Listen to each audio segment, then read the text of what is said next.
Hello, so we recently uploaded a video, this one actually, about how to improve your 3D modeling skills and get better as a beginner.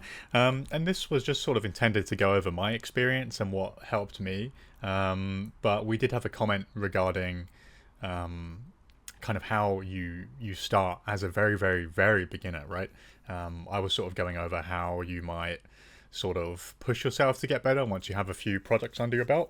And someone quite rightly pointed out, hey, how do I get better from the very beginning? Where do I get these resources? Where do I learn how to model? And that's a very, very good question, right? Because it's like, even in today's day and age, where you have all sorts of access to the internet and different resources, it can still be difficult to find out exactly what you're supposed to do, especially if you have no experience with this whatsoever. I remember very much being in the exact same position. I've been doing this for a long time, so some of it's kind of hazy. But I thought in this video I would go over a bit more specifically in detail how I got to a point where I felt comfortable doing more complicated projects. And then maybe that can, in some way, hopefully, help you and give you a bit of confidence on starting yourself. A lot of what I'm going to say, some people, they don't always like to hear this. I am largely self-taught. I did go to college in the UK, essentially like community college in the US. To put it into perspective, it's not like degree level. It's kind of more like late high school level, basically. And I did a mixed media course there, and that's how I discovered 3D modeling. I didn't really know anything about it beforehand. But even then, they really didn't teach us much about it. They kind of just introduced us to the software. And I did eventually end up doing a degree in visual effects and animation. And yeah, we had access to the software into the labs with the computers, and that was like a great plus, right? Because not everyone has a computer powerful enough to do 3D and render. So in that regard, like, I definitely had a bit of help. But, we still didn't get taught much in terms of 3D. So me learning 3D, I mainly have to learn it off of like Blender Guru is a really good example. Blender's free. I followed many of his tutorials. The donut tutorial, everyone knows that's trying to get into 3D knows the donut tutorial. It's just like famous at this point. He's got a great tutorial on modeling a chair from scratch, which is really, really, really good tutorial, especially if you want to get into hard surface modeling. And I would encourage you, especially in today's day and age with access to the internet, there's so much content out there if you want to learn how to do basically anything, including 3D. And because Blender, for example, is free, there's a huge amount of content out there on how to learn it. There's also a great amount of content out there on how to learn other 3D software too, like Maya, 3ds Max, ZBrush, Cinema 4D, basically anything you want. Like maybe less tutorials for some of those than there are for Blender, just because of the ease of access, but it's still out there. And we've made a few tutorials on 3D modeling, and I would like to say to those people that watched our video last time and kind of thought that how exactly do I get started, right? Would you like to see us make some more tutorials? Because I'm more than happy to do that. If you have any questions whatsoever, even on like the very, very little specific things, right? If it seems silly to you, it's certainly not. There are no silly questions. Just fire away in the comments if you like. If there's anything you'd like for us to make, we can absolutely make a tutorial for you on how to do that. Anyway, I'm getting a little bit sidetracked. So I wanted to talk about how I got into this and what I started doing. So I have some work that I've made in the past from kind of my degree level, maybe around like third year. Unfortunately, I don't really have any work from when I was in my second and first year. That's kind of just been lost to time. And I don't have any work as far back from when I was in college. I went to college in, God, I'm struggling to remember now. Around 2012, and did what's called a BTEC in creative media. And we did all sorts there. We did like HTML, a little bit of like 2D animation, bit of 3D animation, which is where I got to the modeling part because it wasn't the main point of the course. Anyway, they got us started learning 3ds Max. I found that quite challenging to begin with. They didn't really know, the teachers there didn't really know how to use it very much.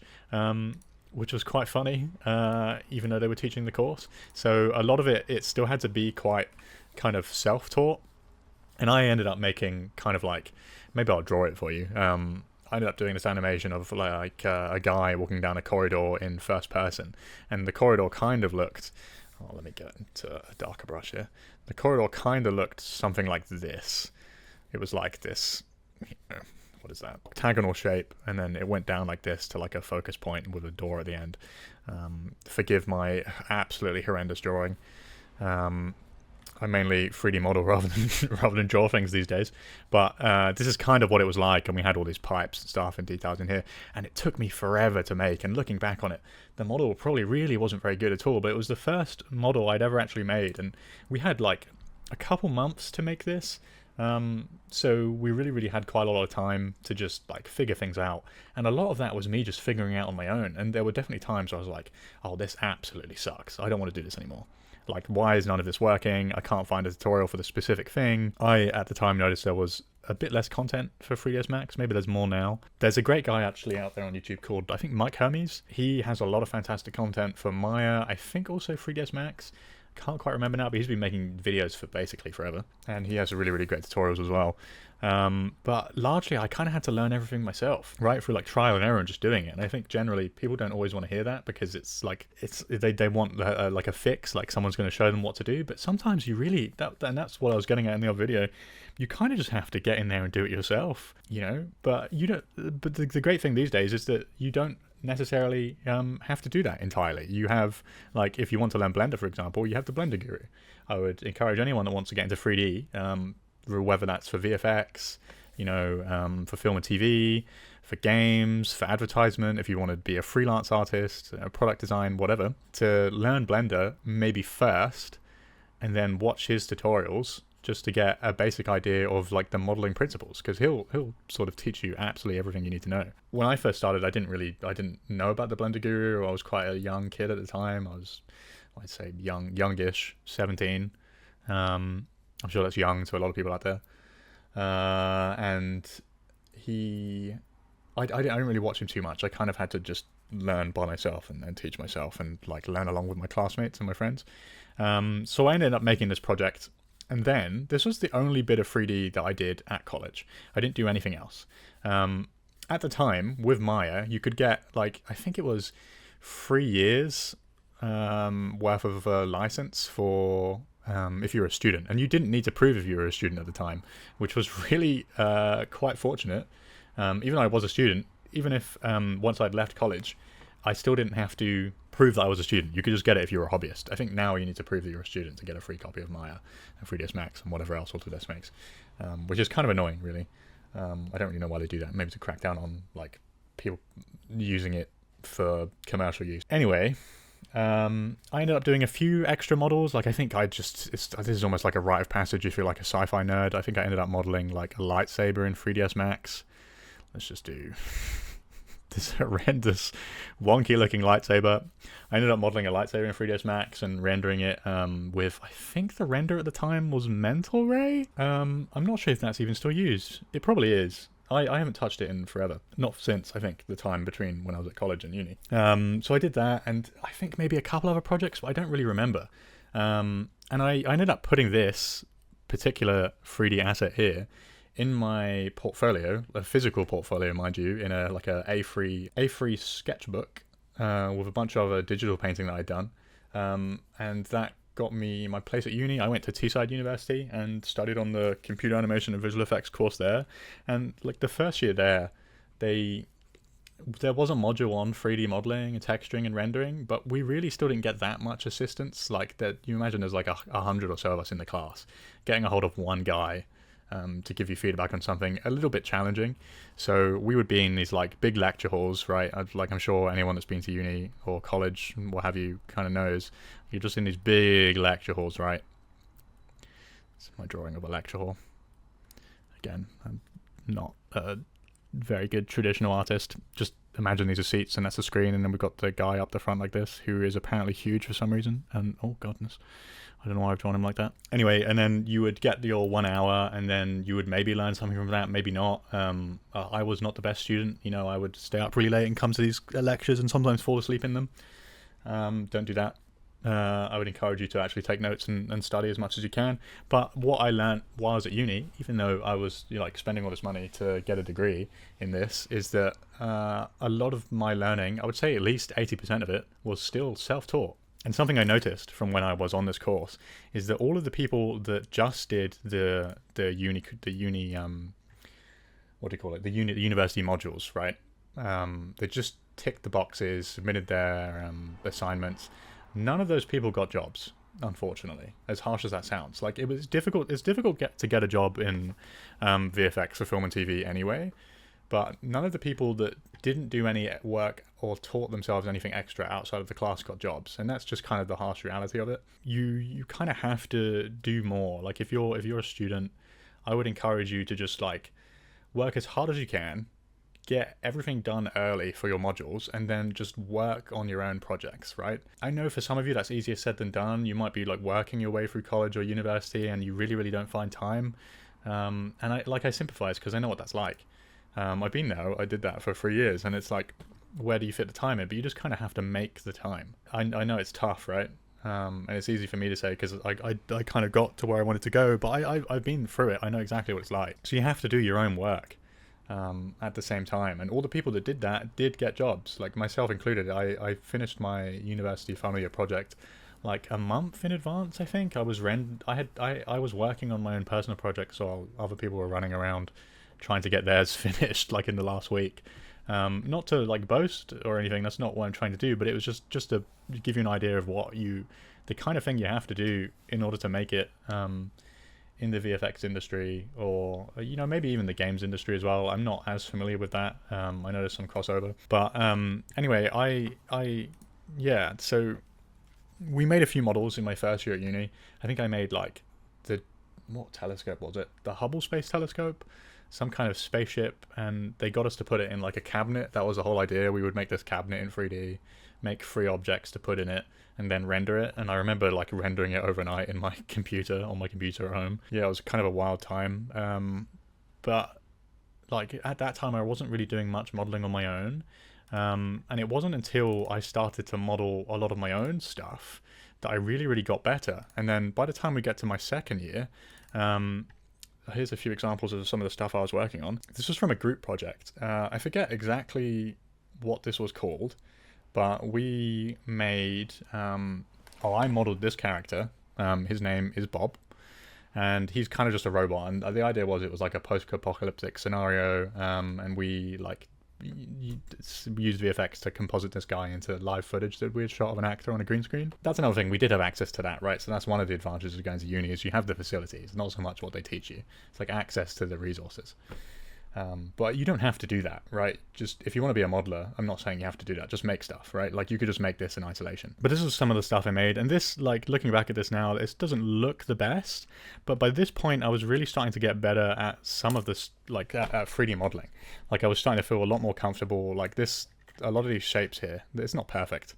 You can see like the individual edges here. I didn't make this very well at the time, but these kind of shapes, like with this sphere and these cut-ins and this cut-off bit here and then this bit, this is all modeled in, this bit as well. Like this would have been unthinkable for me like 6 months before I made this, but a lot of what got me to this point was just working on my own projects, and that's kind of what I was getting at before when I said rip the band-aid off. Don't feel like you can't push yourself, because you kind of have to do that, right? Like I'm not saying do that from the very beginning and go and model something like absolutely crazy, some sort of massive spaceship from Star Wars, when you've only been modeling for like 2 days.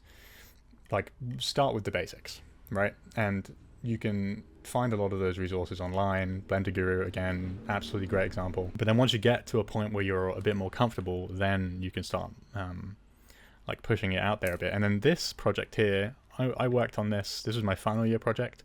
It was kind of just meant to be like a mechanics workshop, with the centerpiece here being this engine. And this is based on a real engine, I think, like a Pratt & Whitney jet engine. Quite a lot went into this. This took me a very long time to make, and it's not perfect one-to-one, but at the time this was like really pushing myself. I ended up making and texturing all these assets in the background, and this, funnily enough, this piece here was like the culmination of all of those years of me doing not only the university modules, but doing my own work. And I would say it was my own work, not the university modules, that got me to this point. So I would, again, really encourage you to just do it yourself. Don't feel like you have to go to uni or go to a school to get into VFX. You really don't. Obviously get into games or whatever kind of art-based thing, right? You really don't have to do that.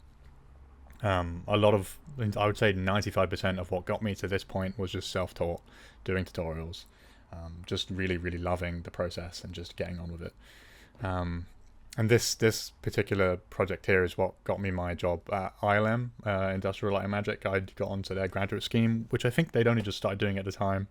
In 2018, they call it the Jedi Academy now, and I think they still run it every year in their various different studios around the world. I would encourage everyone to apply for that if you want to get into VFX for film and TV. It's a really, really great place to start. ILM's, at least the ILM studio in London, great place to work. The people in the model department, fantastic. But yeah, that's kind of the video really. Just to sort of give you an idea of how I got started. Like I went to college, I then went to uni, I then got a graduate program at ILM. I was very, very lucky to get that, but I worked hard, and that's sort of what you have to do as well. And the emphasis is, or the main point is, that a lot of that you just have to teach yourself, and use the resources that are out there and available to you as well. And through doing that, you can then get to a point where you'll feel a bit more comfortable, and you then can push the boat out and rip the band-aid off, so to speak, and do some more like complicated projects because you'll have the know-how. Yeah, that's sort of the video really. If you have any questions at all, please don't hesitate to put them in the comments. If you have any feedback, like last time, the one comment we got, the feedback's really good. Please do tell us. Like we're always trying to improve, and we kind of just want to. We are a design studio, but we also just want to help people through some of these videos get better at 3D and art in general. So I hope in some way me telling you my story and how I got into it might encourage you, if you're thinking about doing this, or if you're a beginner to 3D modeling, to keep going with it. Because in those early years, or early months to early year, you can make a lot of progress in a year. Let's say early months, weeks to months. It can be really challenging, and you're going to like stumble into all sorts of problems. But don't worry, right? That's part of the process. No one's going to be an expert straight away. Just start somewhere and then get more comfortable, and then eventually do those more complicated projects. So yeah, I hope this was insightful or helpful to some people. Any questions, leave them in the comments, and thank you very much for watching.